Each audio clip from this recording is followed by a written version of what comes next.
Buenas noches, bienvenidos a Noticias 7 este viernes 24 de febrero del 2023. Tenemos amplia información en la emisión estelar de Noticias 7. Byron, ¿cómo estás? Buenas noches. Hola María Mercedes, es un gusto como siempre compartir con ustedes, amigos televidentes en todo el país, este espacio de noticias. Por supuesto, nos puede seguir a través de www.eltelegrafo.com.es, Pública FM, la radio y por supuesto a través de nuestras redes sociales. Ahora revisemos el sumario de la jornada de hoy.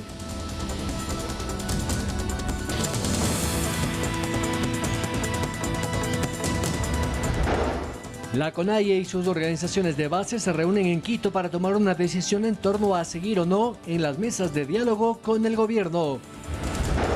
Petroecuador deja de bombear petróleo tras la rotura del puente en el río Márquer, donde pasa una parte de la tubería del SOTE y el OCP. La exportación de petróleo en alto riesgo. Asesinan a varios internos de una casa de acogida de drogas. 4 personas eran adictos y en proceso de rehabilitación. Los delincuentes entraron disfrazados de policías. En deportes, Ronaldinho vuelve al fútbol. El brasileño Ronaldo de Assis Moreira jugará en el Kings League, torneo que es organizado por el exfutbolista Gerard Piqué. Y en noticias del mundo, un año de guerra entre Ucrania y Rusia deja más de 200.000 muertos en ambos bandos y una pérdida económica que superaría los 35.000 millones de dólares, tanto en la economía ucraniana y una crisis económica mundial por la energía derivada del conflicto. En noticias del...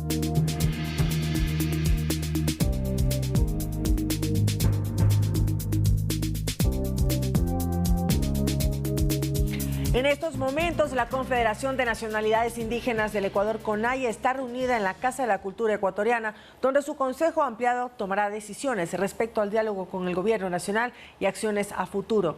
En un primer punto, se evaluó la mesa de seguimiento a los 218 acuerdos suscritos el año pasado y ahora debaten sobre un siguiente tema, el análisis político del Ecuador.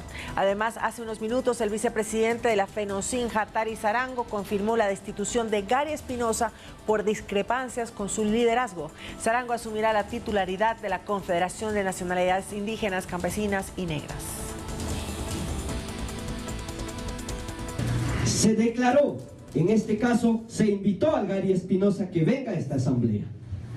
De manera documentada hemos invitado, así como manda el estatuto de la FENOCIN. Sin embargo, no nos ha respondido para nada. Y eso ha pasado en todos los procesos. Pero realmente lo que es, en este caso, en esta asamblea, se desconoce al Gary Espinosa por algunas acciones que realmente ha dividido en las bases de la FENOCIN. Y eso ha generado una reacción, por eso se autoconvocaron. A propósito, la CONAIE, la Confederación de Nacionalidades Indígenas del Ecuador, aclaró que las decisiones que tomen serán difundidas luego de esta sesión de consejo. Tanto el movimiento indígena como la FENOCIN han asegurado que las bases son las que analizan lo sucedido en las mesas de diálogo. En la FENOCIN ya anticipaban problemas internos con su presidencia. Veamos a continuación de qué se trata. Ya desde la mañana se expresaba molestia en una facción de la Federación Nacional de Organizaciones Campesinas, Indígenas y Negras, FENOCIN, en contra de su presidente, Gary Espinosa. Jataris Arango, su vicepresidente, daba las razones. Porque se han autoconvocado, debido a que, primero, hacer una evaluación de manera conjunta sobre los avances, los desacuerdos de las mesas de diálogo. Primero. Segundo, hacer una evaluación interna, sobre todo de algunos dirigentes, encabezado por el presidente Gary Espinosa, de algunas malas acciones que ha estado llevando. Sarango detalló que las bases no estaban de acuerdo con la posición de Espinosa, sobre todo de retirarse de las mesas de diálogo. Se iba a firmar ya el tema de la condonación hasta $10.000. Cuando estamos justamente avanzando en las mesas de diálogo, Gary Espinosa convoca una movilización y corta, básicamente, decide retirarse ese, en este caso, decreto que estábamos avanzando. En ese sentido ha cometido faltas graves y por eso nos hemos autoconvocado. La reunión se desarrollaba simultáneamente al Consejo Ampliado de la CONAIE. Ahí también se discutían las acciones que se tomarían respecto de las mesas de diálogo con el gobierno nacional. Las acciones que se ha venido haciendo en estos 3 meses luego de la etapa de la implementación. En este caso, una evaluación absolutamente responsable de cada acuerdo que tanto se ha avanzado, que no se confunda aquí los procesos con el acuerdo en este sentido. Así que yo no puedo adelantar en este momento, será la decisión de las bases. Este consejo ocurría un día después que el ministro de Gobierno, Henry Cucalón, se reunió con los dirigentes indígenas a puerta cerrada. En aquel encuentro se anunció el análisis de los 218 acuerdos alcanzados en las mesas de diálogo tras el paro de junio del 2022. Andrea Orbe, Noticias 7. La ex asambleísta Karina Arteaga fue sentenciada a 6 años y 8 meses de prisión y no podrá tener ningún tipo de participación política durante 25 años. Según la Fiscalía, entre el 2017 y 2019, Arteaga, abusando de su cargo y bajo amenazas, exigió por sí misma y a través de Elizabeth M. contribuciones económicas a sus subalternos a cambio de mantenerlos en sus puestos de trabajo. El fallo es de primera instancia, por lo que antes de que quede en firme, Arteaga todavía podría interponer un recurso de apelación y otro de casación.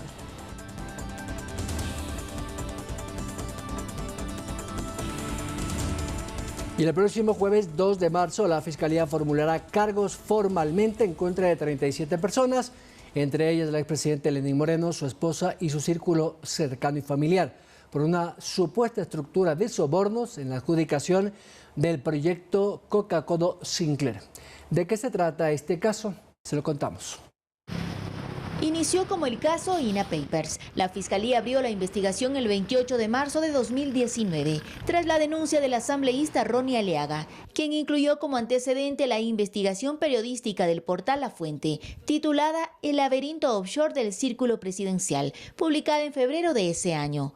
En ese entonces se investigaba solo a 5 personas. Ahora la Fiscalía formulará cargos por el delito de cohecho contra 37 personas, tras 4 años de abrirse la indagación. Según la tesis de la Fiscalía, entre 2009 y 2018 se formó una estructura de corrupción alrededor del proyecto hidroeléctrico Coca-Codo Sinclair, cuando Lenín Moreno era vicepresidente, quien desde su cargo habría dado viabilidad a los procesos precontractuales con Sinohydro, empresa a la que se adjudicó su construcción.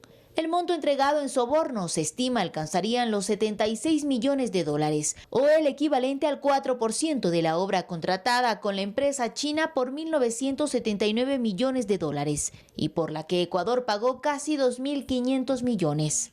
El entramado se habría creado con al menos 8 empresas offshore, como beneficiarias del dinero y encargadas de la gestión de compras para beneficiar a quienes serán procesados.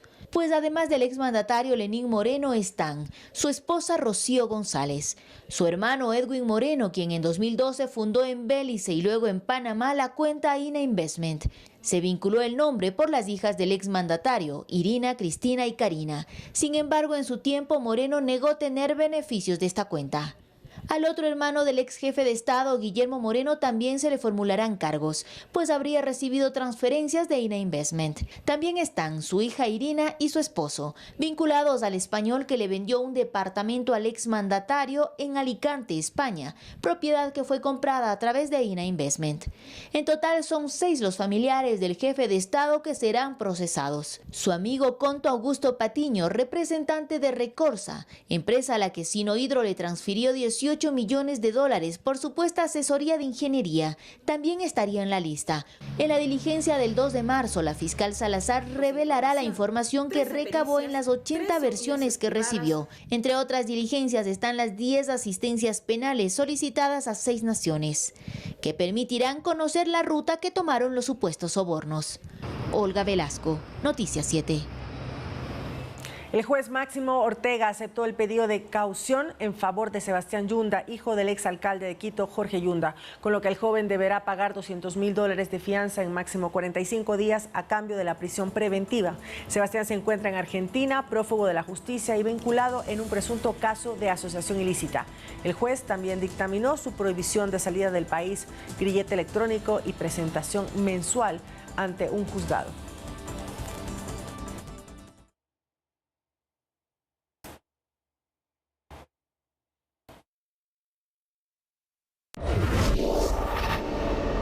Otros temas, desde este viernes se inició el apagado progresivo de los pozos petroleros en la región amazónica, tras la suspensión del bombeo de crudo del sistema de oleoducto transecuatoriano SOTE, luego de un derrumbe en un puente sobre el río Market.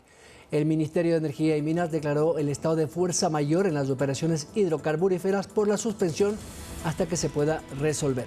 A propósito de este tema, la titular de Petroecuador, María Elisa Solevispa, ha recorrido la zona afectada y ha dicho lo siguiente. 7 días para poder solucionar este problema que tenemos actualmente con la infraestructura de los oleoductos y también del poliducto. En paralelo también se está trabajando en un trazado de una nueva variante para poder solventar la emergencia que al momento vivimos en esta zona. El poliducto se ha podido drenar alrededor de 8.000 galones de gasolina y estamos realizando los trabajos para drenar el crudo que se encuentra en el SOTE. En otro tema, en la Nueva Prosperina, en el noroeste de Guayaquil, 4 jóvenes fueron asesinados al interior de un centro de rehabilitación para adictos. También resultó herido un conocido influencer. Veamos. Joel Eliseo Duarte era conocido como Harta Demencia por un video que lo viralizó hace unos años. Este joven se convirtió en ejemplo de recuperación al superar las drogas y rescatar a menores de edad de los vicios y la mala vida. Dios te está llamando es el nombre de su clínica clandestina, que no tenía permisos para funcionar y atendía a adictos de Guayaquil, a quienes el propio Duarte sacaba de las calles. ¿Qué prefieres? ¿El dinero o la Biblia? Todo iba bien, hasta que en la madrugada del viernes pasó esto. Un grupo de hombres armados llegó al lugar y se abrió paso simulando que eran policías. Luego reunieron a los internos, incluido Duarte, en un rincón y los acribillaron. Todo esto quedó grabado por uno de los sicarios. 4 jóvenes fallecieron, 2 quedaron heridos y 2 sobrevivieron. Entre las víctimas hay menores de edad. Duarte se encuentra en un hospital de Guayaquil donde está atendido y su pronóstico se mantiene bajo reserva. Según el jefe del distrito Nueva Prosperina, el blanco del asesinato fue el propio Duarte, aunque se desconocen los motivos para atentar contra la vida del exadicto y ahora consejero. Lautaro Andrade, Noticias 7. El gobernador del Guayas lideró un operativo antidelincuencial en el norte de Guayaquil. Acompañado del comandante de policía de la zona 8, el gobernador de la provincia, Francesco Tabaqui, acudió al sector de Bastión Popular, en el norte de Guayaquil, para supervisar un operativo antidelincuencial ejecutado la noche de este jueves. Porque la ciudadanía lo pide, lo necesita y se lo merece. ¿Estos operativos seguirán presentes actualmente? No vamos a parar todos los días en esta guerra contra la delincuencia. Es nuestra obligación y por eso estamos aquí como se debe, en la calle, trabajando. Durante la redada policial, los uniformados revisaron carros y motocicletas en busca de sospechosos, armas, droga, explosivos o cualquier otro tipo de objeto prohibido que atente contra la seguridad ciudadana. Y que la ciudadanía esté tranquila porque no vamos a parar.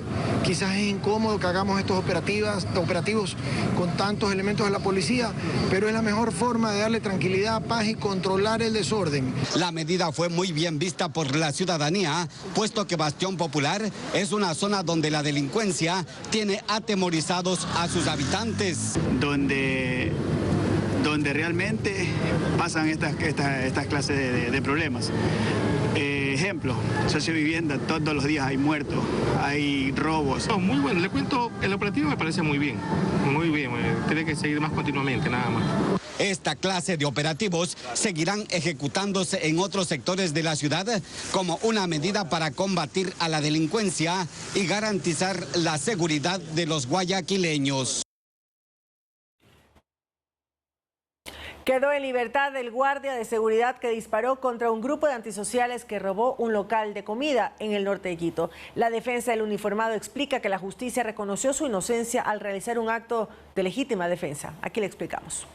Así salen huyendo en 3 motos 6 delincuentes luego de asaltar un local de comida en el norte de Quito. Eran al menos 30 las víctimas a las que les arrebataron sus pertenencias y amenazaban con quitarles la vida cuando un guardia decidió actuar y hacer frente a los ladrones. Él ve el sometimiento de los hombres que entran armados al restaurante, cómo hacen campana otros individuos afuera del lugar, también armados en motocicleta, vestidos como delivery. Entonces se configuraba una serie un escenario, mejor dicho, que le habilitaba a él pues a reaccionar. Al guardia de seguridad lo detienen porque la policía se entera del fallecimiento de uno de los intervinientes del robo de la pizzería. La detención del guardia generó conmoción en redes sociales, pero luego de 12 horas quedó libre y según Marcela Estrella, su abogada, fue porque la justicia reconoció que actuó en legítima defensa. Siguió este protocolo, pidió refuerzos, pero mientras tanto la gente seguía siendo sometida y él tomó la iniciativa personal. Hace ruido, les alerta a los ladrones empiezan a salir en carrera precipitada, disparan y ahí es lo que él reacciona pues detonando 3 disparos. La legítima defensa es una conducta reconocida en nuestro marco jurídico y que cuando se identifican que existen los elementos para sostener que se actuó en defensa. Ahorita hay una amenaza real, hay un riesgo que se puede evidenciar y que de alguna manera a mí como ciudadano, porque eso es parte del compromiso social, me obliga a hacer algo, no solo filmar con un video, sino por ejemplo reaccionar como lo hizo el guardia. Justifica una acción. Lo que no es legítima defensa, dice Estrella, es cuando se comete un abuso. Porque si bien hay un riesgo, tiene que ser proporcional la manera en la que yo reacciono en defensa, ¿no? Hubiera sido diferente que no hubiera habido 6 personas, sino 3 guardias y que los 3 guardias le hubieran disparado de frente por la espalda y hubiera habido 8 balazos en contra de un solo delincuente. El proceso en este caso del guardia de seguridad continuará su curso hasta ser archivado, mientras que la policía logró dar con los antisociales que ahora están detenidos. Se encuentran con los teléfonos, se encuentran en una casa con la misma ropa e incluso las víctimas del robo hicieron el reconocimiento de evidencia. Estrella pide estar vigilantes para que los delincuentes sean procesados como corresponde. Carolina Basante, Noticias 7. Son 365 días de una durísima guerra y una situación humanitaria muy compleja y dolorosa que se vive en Ucrania. María Mercedes y amigos televidentes, porque Rusia continúa con su escalada ofensiva en esta guerra, en esa zona de Euroasia. Y ha desencadenado a lo largo de estos 365 días una guerra que ha tenido implicaciones en el mundo entero. Es por eso que nuestra compañera Carolina Basante en esta noche nos invita a hacer un recorrido por uno de los conflictos armados más sanguinarios en la era moderna. Vamos a verlo.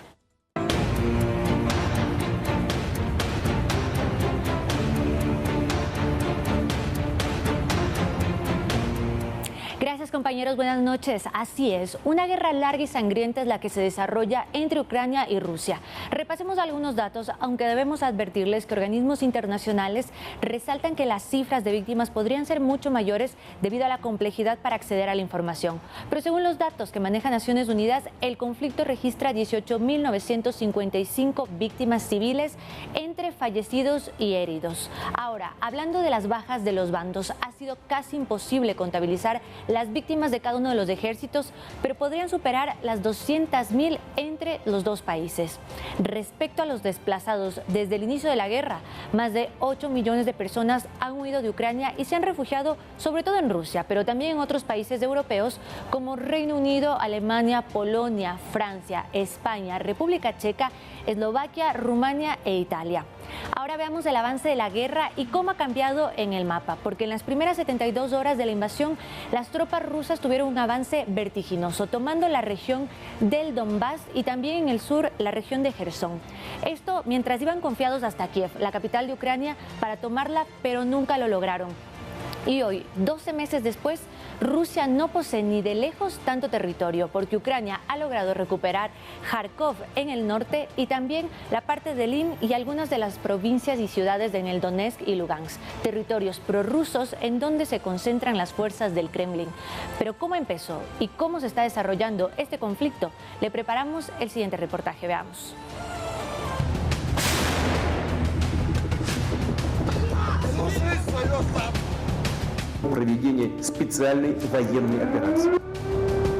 Con un mensaje televisado y una alarma en pleno centro de Kiev, se daba inicio a la invasión rusa a Ucrania a la madrugada del 24 de febrero de 2022. Meses atrás el rumor de las intenciones de Rusia con su vecino país fueron tomando fuerza, debido a la inclinación hacia el occidente del actual gobierno de Ucrania, encabezado por Volodymyr Zelensky, un actor cómico y político convertido hoy en un héroe de guerra. Y hoy llevamos exactamente un año en pie. Ucrania recibió el golpe inesperado como pudo. Una orden marcial fue impuesta para activar las reservas de militares y prohibir la salida del país de los hombres de 18 a 60 años. Los trenes hacia Europa estaban saturados. Millones intentaron escapar en los primeros días del conflicto y otros más buscaban refugio en los subterráneos y metros. ¿Y por qué va al metro? Porque la Federación Rusa lanzó una guerra en Ucrania. ¿Y qué van a hacer?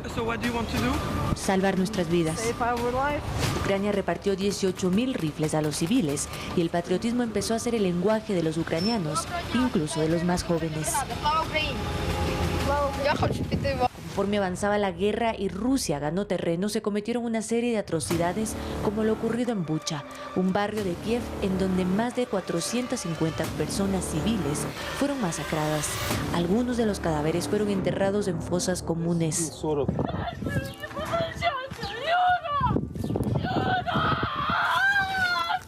El mundo vio con horror este posible genocidio, mientras que continuaban los ataques a puntos estratégicos como la central nuclear de Chernóbil. La comunidad mundial respondió con una ola de respaldo a Ucrania, enviando recursos armamentísticos. Y en los primeros meses de la guerra se determinó el fracaso de la ofensiva rusa, que se replegó y decidió concentrarse en las regiones del Donbass, al este de Ucrania, en donde existe un fuerte movimiento prorruso. Esto mientras Ucrania intenta recuperar su economía, por lo cual solicitó al Fondo Monetario Internacional un millonario desembolso, pero también busca volver a la vida a sus ciudades, algo que tomará tiempo porque muchas, como Marinka, quedaron en ruinas. Carolina Basante, Noticias 7. Uno de los puntos cruciales de la resistencia ucraniana frente a Rusia ha sido el apoyo moral, económico y logístico de la comunidad internacional. Repasemos las reacciones de los diferentes líderes mundiales y organismos al cumplirse un año de la guerra en Ucrania. En distintas ciudades del mundo, miles de personas manifestaron su apoyo a Ucrania en París. La Torre Eiffel se iluminó con los colores de la bandera ucraniana. Lo mismo ocurrió en las fachadas de varias instituciones europeas en Bruselas. En Nueva York, en cambio, decenas de personas se concentraron frente al consulado ruso para protestar contra la guerra. A year ago, Putin started the war against Ukraine. I have family in Ukraine, I have family in Russia, and I'm against Putin. I'm against what he's doing. I'm against him taking the territories that do not belong to him. De igual manera, varios mandatarios levantaron su voz, como el presidente francés Emmanuel Macron. En su cuenta de Twitter publicó un mensaje de apoyo al pueblo ucraniano. Mientras tanto, con 141 votos a favor, la Asamblea General de la Organización de Naciones Unidas votó a favor de la retirada rusa de Ucrania. 141 votos, eso es mucho más de lo que representa Occidente. Esta votación desafía el argumento de que el sur global no apoya a Ucrania, porque muchos países de América Latina, África y Asia votaron hoy a favor. Por otra parte, China, un país aliado de Rusia, pero que se ha mantenido al margen del conflicto durante este año, se abstuvo de votar en la Asamblea de la ONU, pero el gobierno de Xi Jinping aseguró estar a favor de que se reanuden las negociaciones de paz entre Rusia y Ucrania y se evite el uso de armas nucleares. La cuestión de Ucrania tiene un trasfondo histórico complejo. China adopta una posición justa y objetiva al respecto, y nos hemos comprometido a promover las conversaciones de paz. Estamos del lado de la paz y el diálogo. Ese es el lado correcto de la historia. La Organización del Tratado del Atlántico Norte, OTAN, reprochan a China el respaldo financiero a Rusia. En primer lugar, China no tiene mucha credibilidad porque no ha sido capaz de condenar la invasión ilegal de Ucrania. Y también firmó pocos días antes de la invasión un acuerdo entre el presidente Xi y el presidente Putin sobre una asociación sin límites con Rusia. Y por su parte, países como España se han comprometido a continuar reforzando el poder militar de Ucrania. El presidente del gobierno, Pedro Sánchez, ya ofreció enviar más tanques a Kiev. Con la ayuda aérea que antes ha preguntado, tenemos que estudiarlo. Evidentemente, esto es algo que tendremos que hablar con nuestros aliados, tanto a nivel de la OTAN como también a nivel europeo. El presidente Zelensky me ha pedido esa ayuda también al Gobierno de España. No lo escondo, pero evidentemente tendremos que tratarlo con el resto de aliados. Frente a todas estas declaraciones, el presidente ruso Vladimir Putin prometió aumentar la producción industrial militar y anunció la próxima entrada de misiles balísticos intercontinentales armados a Ucrania. Bueno, y conmigo eso es todo, compañeros, pero ustedes siguen porque aún tenemos más información sobre este conflicto armado. Buenas noches.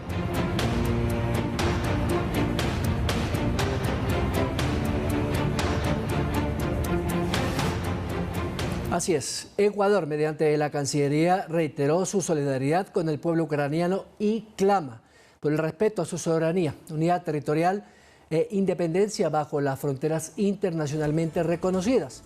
En un comunicado, el Ministerio de Relaciones Exteriores invoca nuevamente a que se ponga fin a la invasión y hace un voto para el restablecimiento de la paz definitiva en la zona.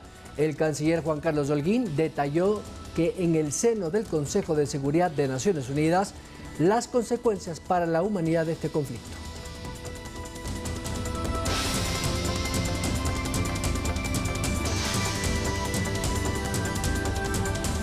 Unos 300 ecuatorianos vivían en Ucrania a febrero del 2022. Un año después de la guerra, unos 250 de ellos regresaron a Ecuador. Hoy en día, 50 connacionales regresaron y viven en la capital Kiev y otras ciudades del occidente ucraniano. Javier Donoso es uno de ellos y nos narró su experiencia de vida en medio de ataques y la muerte. Javier Donoso es un quiteño que vive en Kiev, Ucrania, desde el 2012. Estuvo en las primeras semanas y las más duras de la guerra, cuando las bombas rusas cayeron en la capital y cerca de su casa. Salió hacia España como refugiado y tras 8 meses en el exilio, ha regresado con su familia. Y en Kiev intenta volver a su vida normal dentro de lo posible. Ahora en su casa dice que la guerra aún está presente en la capital y nos cuenta. Ayer hubo unas alertas aéreas. Kiev fue atacado con 3 drones, pero fueron destruidos. Si no lograron llegar a un objetivo. Todos los ucranianos que no están en el frente de guerra regresan a sus actividades cotidianas con la ayuda económica de Europa y Estados Unidos y las armas de la OTAN, lo que permite, dice Donoso, que el país no se pare a pesar de la guerra en muchas ciudades. La situación está totalmente normal, tenemos absolutamente de todo, no hay ninguna escasez de nada, de productos, tenemos absolutamente todo, el transporte. Hace algunos meses, bueno, cuando nosotros llegamos en noviembre, teníamos cortes de luz, de agua, la calefacción de igual forma, porque hubo ataques en estos puntos críticos y la idea era dejarnos con el frío. 31.000 millones de dólares es la pérdida del Producto Interno Bruto de Ucrania en más de 12 meses y unos 100.000 muertos, la mayoría civiles.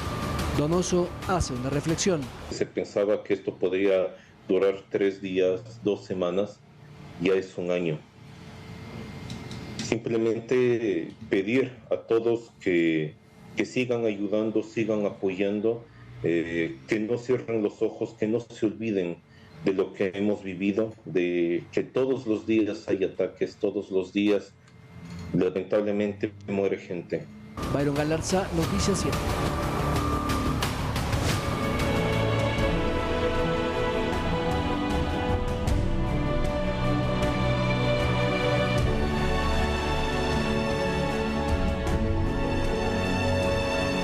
Cambiamos de tema. Un nuevo caso de maltrato animal ha indignado a los ciudadanos, sobre todo en redes sociales. Escuche bien, una adolescente golpeó brutalmente a un perro con una tabla. Le ha producido graves lesiones y perdió un ojo el perro. El hecho sucedió en el norte de la capital cuando Osito, el perro agredido, se salió de su casa y se peleó con otro perro del sector. En eso el dueño del otro can lo agredió brutalmente. El responsable sería un niño de 13 años. Justo un vecino ha visto, ¿no?, que le ha dado con una tabla hasta cansarse. Llegó el dueño de Osito, ya lo encontró en el suelo desangrándose. Inmediatamente el dueño de Osito lo llevó a una clínica, pues quedó muy herido tras los ataques de la otra mascota. Le tuvieron que sacar el ojito, lamentablemente perdió su ojo. Representantes de grupos animalistas ya pusieron una denuncia ante la Unidad de Bienestar Animal del municipio para que se realicen las respectivas investigaciones y se sancione al presunto agresor.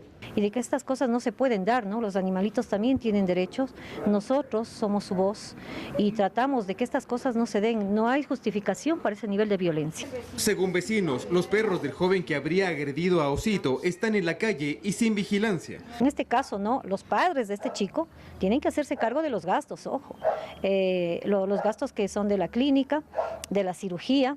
Desde los colectivos se insta a la ciudadanía a tener a sus mascotas a buen resguardo dentro de sus hogares y en el caso de salir a la calle, usar una correa. Edison Saavedra, Noticias 7.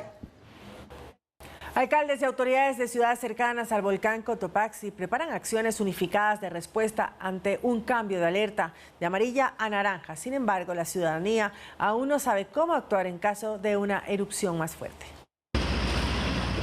En el Parque Central de La Tacunga las cosas por ahora lucen así.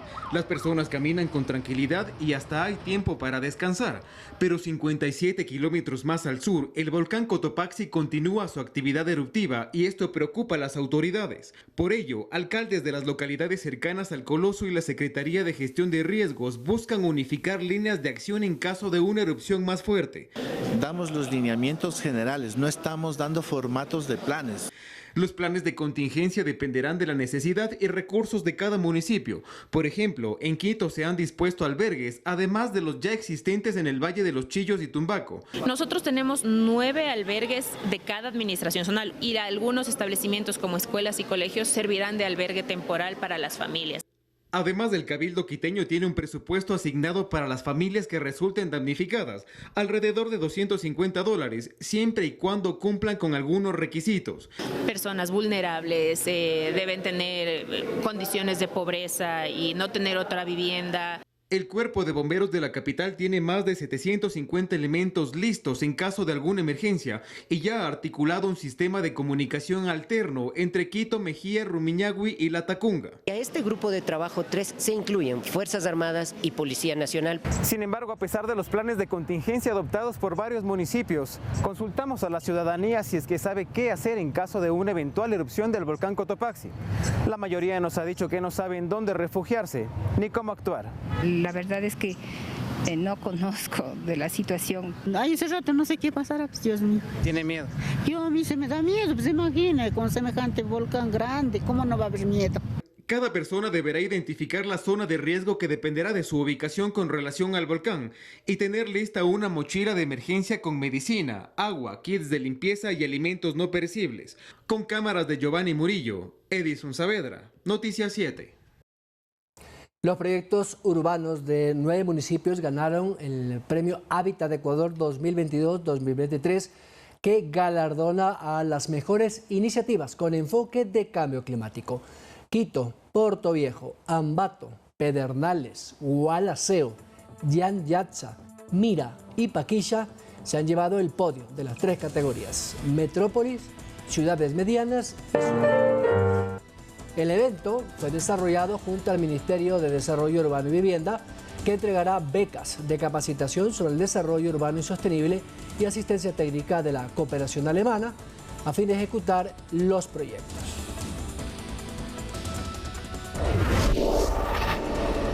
Las lluvias estancadas dificultaron el desarrollo de una ceremonia de graduación en una unidad educativa del Cantón Durán, en Guayas. Veamos.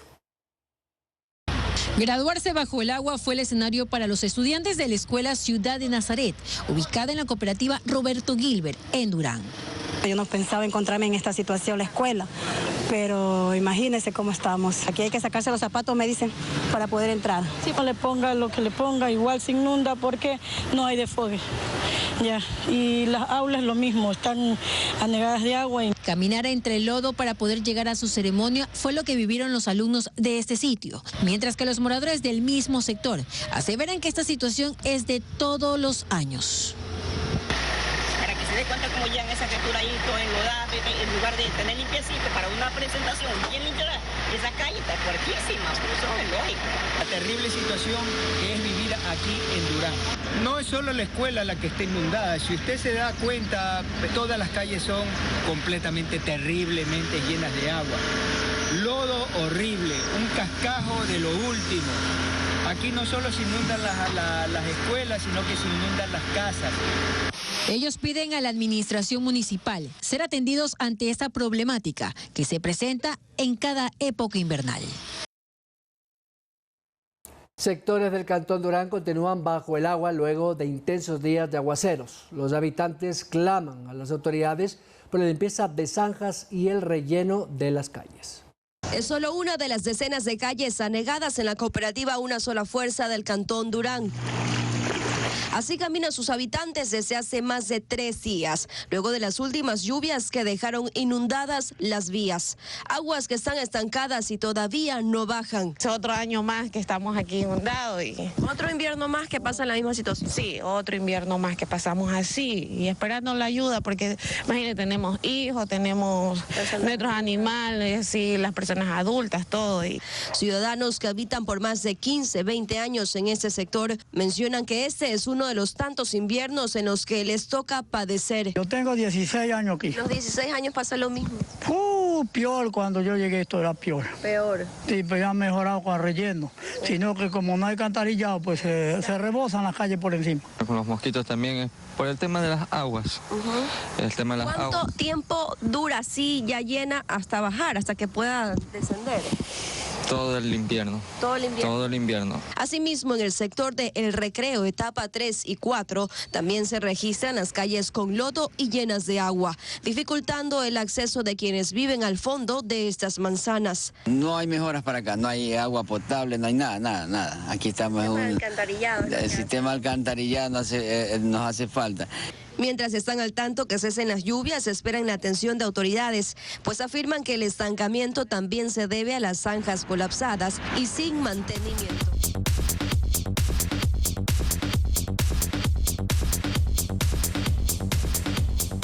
Muy bien, y es hora de los deportes. María Mercedes y nuestro compañero Fernando Estrada tiene amplia información. De inmediato, muy buenas noches, Fernando. Adelante.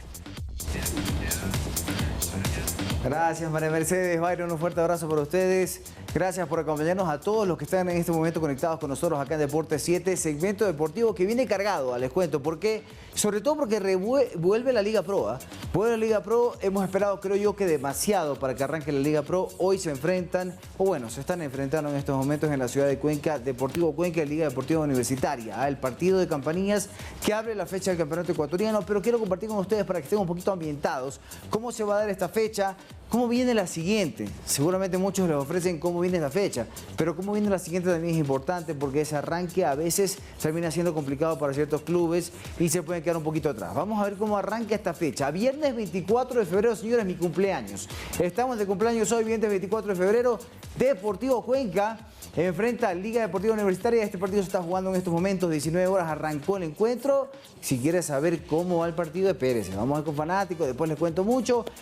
El sábado 25, Independiente abre la fecha, o al menos abre el día de enfrentamientos. A las 14 horas va a enfrentar al Muchurruna, mientras que Guayaquil City lo va a hacer ante el cuadro de Cumbayá a las 16 horas con 30 minutos, mientras que ese día de competencia lo cierra el Gualaceo, que va a recibir a Barcelona Sporting Club.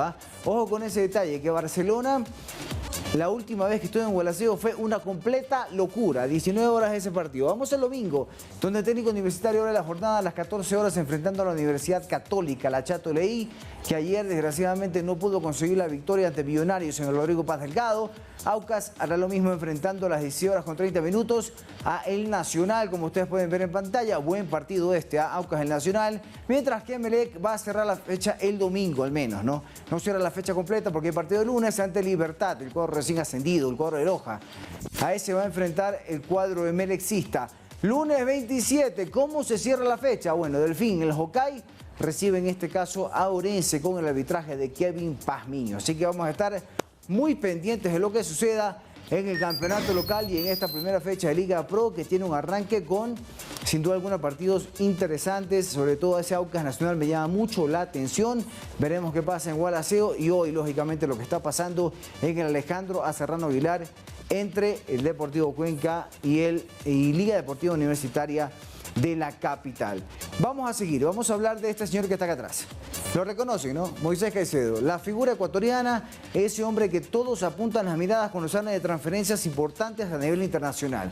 Bueno, Moisés ganador hasta en el fútbol tenis. Así es, Moisés.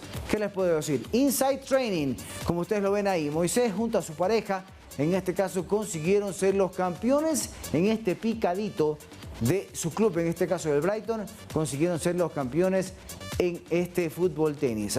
Hasta en eso le va bien a Moisés. Vamos a ver si en el verano aparecen los mejores clubes europeos, abren la chequera después de lo que intentó el Chelsea, lo que intentó el Liverpool.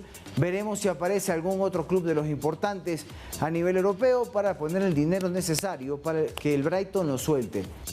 Llegaron a ofrecer más de 75 millones de libras esterlinas, que llega a ser más de 100 millones de euros. Veremos realmente si el ecuatoriano termina siendo una cifra récord en el fútbol sudamericano a nivel europeo. Bien, vamos a seguir hablando en este caso de fútbol europeo porque la Europa League ya hizo el sorteo hoy por la mañana. Muy temprano se conoció cuáles van a ser, bueno, muy temprano, horario ecuatoriano, claro está, porque ya en el horario europeo ya eran horas de la tarde para conocer quiénes eran los que se enfrentaban en la siguiente etapa de la UEFA Europa League. Entre los enfrentamientos, ¿quiénes destacamos? Bueno, el enfrentamiento del Sevilla contra el Fenerbahce. Esa Sevilla que termina enfrentando al equipo de Ener Valencia, que aparentemente se va al fútbol brasileño a mitad de año, ¿no? Hablando cuando se acabe las ligas europeas, el jugador ecuatoriano Ener Valencia se iría al Inter de Porto Alegre. Veremos, veremos qué pasa, porque quedaría libre y por eso habrían llegado a un entendimiento. Mientras que el Bayer Leverkusen va a enfrentar al Betis, me parece, ¿no? No, perdón. Manchester United va a enfrentar al Betis y al que va a enfrentar el Bayer Leverkusen, en este caso el equipo de Piero Hincapié, va a ser al Fenerbahce, a este equipo donde militó en su momento Cristian Ramírez, por cierto, el ecuatoriano. La Roma va a enfrentar a la Real Sociedad también, así que ojo con ese detalle, vamos a estar muy pendientes. Otro enfrentamiento importante es el del Sporting de Portugal enfrentando al Arsenal, el equipo inglés, sensación en esta temporada en el fútbol de la Premier League.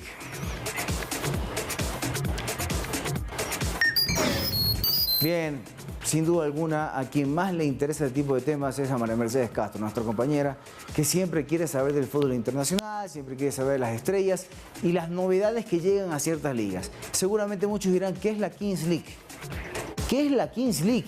¿Quiénes están involucrados en la Kings League? Bueno, son estos dos personajes que ustedes ven en pantalla. Si no los reconocen, Gerard Piqué, el ex esposo de Shakira, estoy seguro que todos lo conocen, y ex jugador del Barcelona. ¿Y quién está del otro lado? Ibai Llanos, el hombre que como influencer junto a Piqué crearon esta Kings League que ha generado sensación.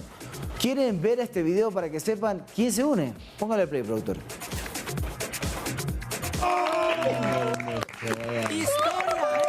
Historia del fútbol, El abracitos, Está muy gorda. Te lo dejé en tu día, Está muy gorda, tío. Es inhumano. Te lo mereces, papá. Bueno, hemos grabado alguna... Tiramos el segundo vídeo, que hemos charlado un rato con él, va. Venga, va. Ronnie, bienvenido. Gracias. Barcelona es tu segunda casa, siempre lo ha sido, y estar aquí contigo para nosotros es un placer. Bueno, si vieron quién es el personaje, ¿no? Ronaldinho se une a la Kings League. Buscaba un jugador 12 para esta fecha de la Kings League. Ese jugador semanal que llega a sorpresa, bueno, llega Ronaldinho. Qué lujo, señores. La Kings League sigue asentándose. Compañeros, yo les mando un fuerte abrazo. Sigan con la información en el noticiero. Hay mucho más que contar en estos pocos minutos. Ya se viene Fanático 8 de la noche. Les mando un fuerte abrazo. Y de mi parte, pues, un abrazo enorme para todos. Internacionales, una prolongada tormenta invernal sigue afectando a los Estados Unidos de costa a costa. Sin embargo, otras regiones registran máximos históricos de calor, sí, como usted lo escucha. Estos extremos han afectado a 160 millones de estadounidenses. Una semana de condiciones extremas en todo Estados Unidos. El Mardi Gras más cálido registrado en Nueva Orleans, y en Minneapolis la gente enfrenta una de las tormentas de nieve más grandes desde la década de 1880. Condiciones invernales profundas se extendieron de costa a costa desde el miércoles, mientras la ronda de nieve, hielo y viento atravesará los Grandes Lagos, el sureste de Canadá y el noroeste de Estados Unidos hasta el viernes. Desde California hasta Connecticut, 160 millones de estadounidenses en 43 estados se encuentran bajo advertencias de clima invernal. Ya se registra una víctima en Michigan, mientras casi 1 millón de personas se quedaron sin electricidad en Illinois, Indiana, Michigan y Minnesota. Además, en los últimos 2 días se cancelaron más de 1.600 vuelos alrededor de los Estados Unidos. Al mismo tiempo, partes del estado de Ohio y el sur de Estados Unidos podrían ver temperaturas altas casi récord a partir del jueves y durante los próximos días, incluido el domingo, cuando se espera que alcance los 31 grados Celsius en Jacksonville, Florida. Mientras que la costa este ha experimentado un invierno relativamente suave, las llanuras del norte han experimentado un extremo en términos de nevadas y bajas temperaturas, según el Servicio Meteorológico. Los expertos dicen que la creciente frecuencia e intensidad de las tormentas, intercaladas con calor extremo y sequías, son síntomas del cambio climático, con sus efectos que están empeorando cada día más. María Mercedes Castro, Noticias 7. Y en horas de esta madrugada de viernes, Rusia mandó una nave vacía con dirección a la estación espacial a fin de rescatar a 3 tripulantes que se encontraban en el lugar. Esto y más en el siguiente resumen internacional. Según el Ministerio de Salud del Perú, se han reportado un total de 11.585 casos de dengue en lo que va del 2023, es decir, un incremento de más del 70% en comparación al mismo periodo del año anterior. La provincia de Ica es la que más casos registra, por lo que se ha declarado en alerta epidemiológica. Por otro lado, el Ministerio de Salud de Bolivia informó que en el departamento de La Paz se han registrado 282 enfermos de dengue. Un juez sentenció a 2 hermanos de Virginia Occidental que llevaron murciélagos durante el asalto al Capitolio del pasado 6 de enero del 2021. Los hermanos viajaron juntos a Washington para apoyar a los miembros del Congreso que pretendían anular la certificación de la votación de varios recintos electorales de los comicios presidenciales del 2020. Antes de ser sentenciados, uno se disculpó por sus acciones y dijo que entendía cómo el murciélago podía verse como una amenaza, y agregó que solo lo trajo para protegerse después de ver cuán violentas se habían vuelto algunas protestas durante ese año.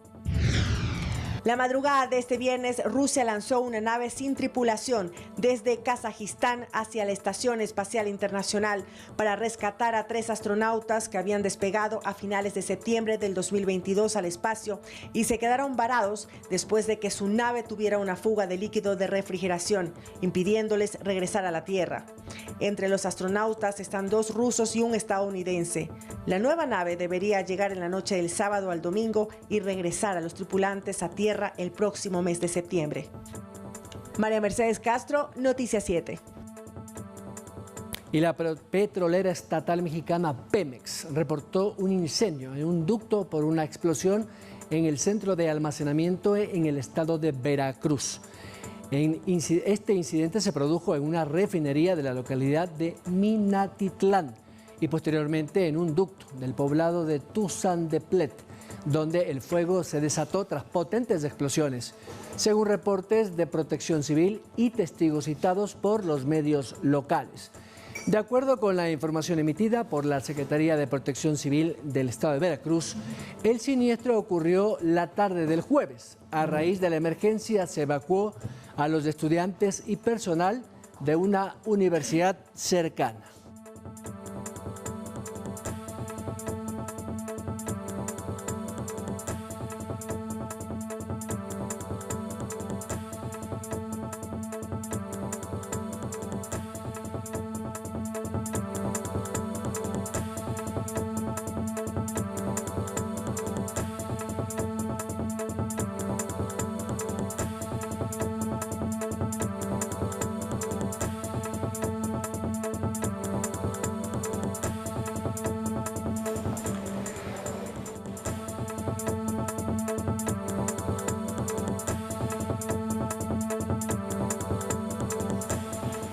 Bien amigos, antes de finalizar, en un operativo interinstitucional, la Policía Nacional, la Agencia Metropolitana de Control y la Secretaría de Seguridad retiraron libadores ubicados en los exteriores de la Universidad Central del Ecuador. Aquí en Quito. Se trata de jóvenes que bebían en el espacio público cada viernes desde muy temprano, algo muy visto siempre. A propósito de este tema, nuestro compañero Lautaro Andrade estuvo allí en ese lugar y el día lunes nos preparará un reportaje especial. No se lo pueden perder, con nosotros será también hasta el día lunes 19 horas en la segunda edición y no se olviden 7 horas en la primera emisión de Noticias 7. Si Dios lo permite, conmigo el lunes en la noche.